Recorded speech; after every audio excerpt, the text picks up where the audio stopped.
Hello, and welcome back to Course Cosmology, Part 3, The Sleeping Sun. I'm Alison Anton with the ForgiveNest Podcast for A Course in Miracles. If you haven't yet watched Parts 1 and 2 on God and the Sun, please do that first because I designed the series to be watched in order so we can build off the previous slides. Last video, we talked about the Son of God, who remains whole and one in the kingdom of heaven.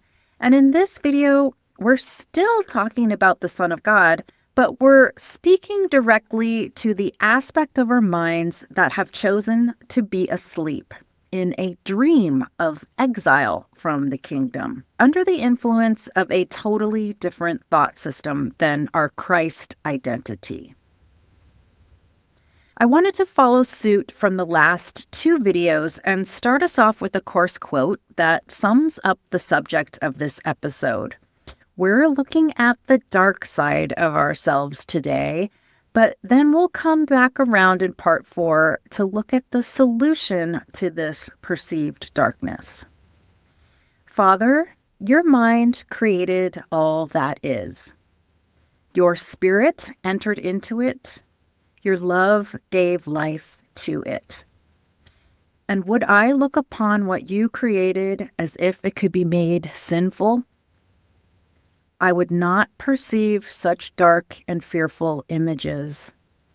A madman's dream is hardly fit to be my choice instead of all the loveliness with which you blessed creation, all its purity, its joy, and its eternal, quiet home in you.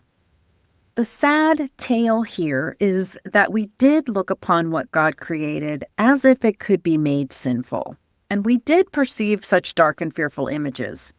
It's hard to admit, but we are the ones dreaming the madman's dream, and it's clearly not fit to be the choice a son of God should make about himself and any of his brothers who are to the sons of God. This is what Christianity would call the fall, and what A Course in Miracles calls the separation, a perceived split-off from the mind of God. So you're familiar with these list slides by now. Let's compare what the separation is and what the separation is not. First line says, the separation is a dream state, or we can think of it as a thought system that put us into a dream state and then perpetuated the dream state and is still perpetuating the dream state as we speak. Our sleeping mind is dreaming the dream now. We can think of ourselves as the collective dreamers dreaming a collective dream. But the dream of separation is not reality. As we talked about in the previous videos, the Course states that God only creates what is real. A dream state can't be real. So even though this dream we're dreaming seems utterly real to us, it is not reality. Next line down, a common belief in the dream is that we couldn't have possibly chosen this. But the Course says it was originally and still is currently our choice to separate from God. This bad dream isn't God's plan, or is it a punishment that God is sentencing us to, or even some other entity like the devil or fallen angels? Frankly, we come to the conclusion that it's our choice, but that doesn't make it punishable. God is love, and he doesn't understand the concept of punishment. Guilt and punishment are something we projected in response to our split. Okay, jumping down to the next line. The reason why the separation isn't punishable is because the thought of it was merely a mistake we made, an error in our mind. It wasn't a quote-unquote sin. A sin, technically speaking, is something that can actually cause harm.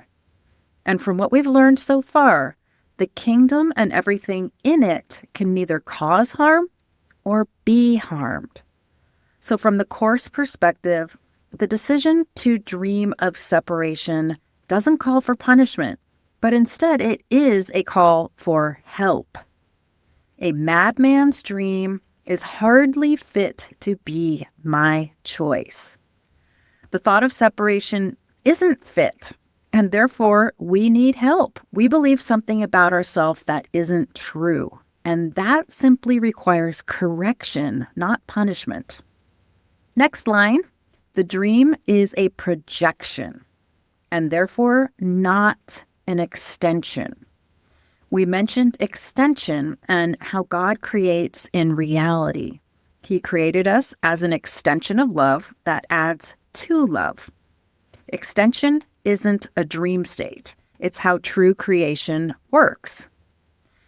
Projection, on the other hand, is an adaptation our mind made up as a protection device from the guilt we postulated in our minds about splitting. The separation was made only by projecting false images out onto a false screen, so to speak. And to do this, we have to be in a dream state because it's impossible to actually separate our minds from each other and the kingdom. Next slide down. The separation is considered in the Course as an attempt to attack God. This is a sensitive topic, and we tend to get offended or maybe just a little irked or impositioned at the thought that we could actually be attempting to attack God by splitting our mind. Why would we do that? That can't be the me Jesus is talking about. It has to be someone else, not me. But from the Course perspective, it was me, it was you, it was us, and it still is. We'll get to that in a minute. The separation is not an attack upon us or his retribution for us separating. He did not cast us out. That's a made-up story based on sin, guilt, and punishment. And our last line reads, the separation is happening now. It didn't only occur in a moment in the past. And this ultimately has to do with the time and space paradox again, considering all time is now. But on a more practical level, the separation perpetuates itself through time. We are still having the original thought. We can't really deny this logically. How many of us really want to return to God now? Like right now. If we really truly wanted to awaken from this dream, we absolutely would, and we would right now. So Jesus asks us to be really honest with ourselves in this. Hiding or pretending we're not responsible just compounds the problem. But remember always, taking responsibility for something doesn't lead to punishment. It's simply the first step in the correction process. So we're back to our kingdom of heaven again. But this time, the Son has put himself to sleep. The sleep state is represented by those little black spots. Before we go over the Course quotes on this slide, I want to talk about something profound that happened to me while I was making this slide. I made a pun out of the heading, thinking I'd discard it later, but I didn't. I couldn't help singing King of Pain as I looked at the little black spots on the Son of God in the image. So I put my earphones on because I just had to re-listen to the song and was struck by how closely Sting's lyrics in King of Pain hit home with our topic of the sleeping son and the separation. I would encourage you to do the same and listen to it from the perspective of the dreamer who has made a nightmare of a world where things die and suffer. I'm not trying to be morbid in this recommendation, but let's not hide the fact that the separation and the dream state is actually a morbid experience. Okay, before you go off into listening to the King of Pain, let's look at these Course quotes first. You are at home in God, dreaming of exile. If you notice in the image, The kingdom remains the same and is unchanged. The only thing different in the picture is a little black dot. As the next line says, you hide in darkness, denying that the light is in you. The light hasn't gone away in us. We did not cast ourselves outside of heaven. We simply just chose not to see it. We've got blinders on. And the next passage says, if you obscure the kingdom, you are perceiving what is not of God. I recently was on a flight where above the clouds was the most extraordinary sky I've ever seen. There are blues and greens and these beautiful purple pinks. The clouds were those cumulus clouds. They looked like huge puffy cotton candy, and the light was reflecting off and in them so magnificently. It was truly stunning, and I had a moment of realizing no one down below is even seeing this. All they see down there is a cloud cover. When we're below the clouds or in the clouds, that's what we see. If we obscure the kingdom, we are perceiving the obscuration. Just because something's obscured, though, doesn't mean it's not there. Our attention is simply in the dark spot. We didn't go anywhere. God didn't go anywhere. We're just looking at something else.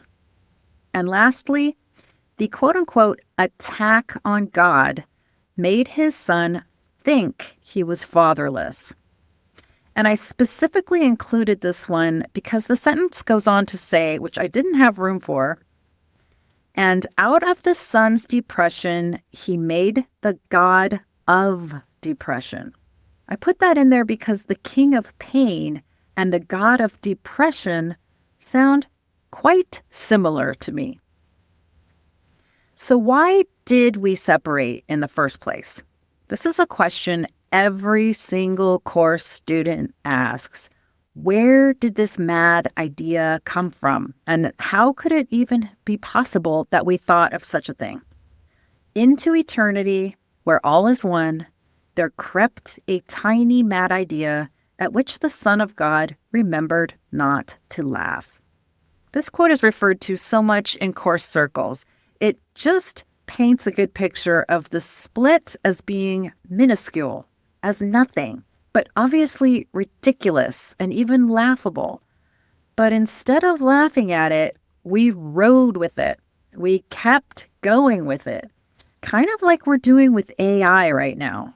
I think we all know it's potentially a bad idea, but we're so utterly intrigued by it that there's no way we're going to stop now.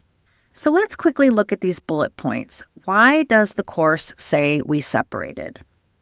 That very original thought might have been a tiny moment of doubt. We simply may have looked upon God himself and had the simple thought of, if this is God, then who am I? God gave us co-creator authority when he created us. We could have mistaken our identity as co-creator with God as us being the creator. But the next bullet says we actually wanted to take authorship.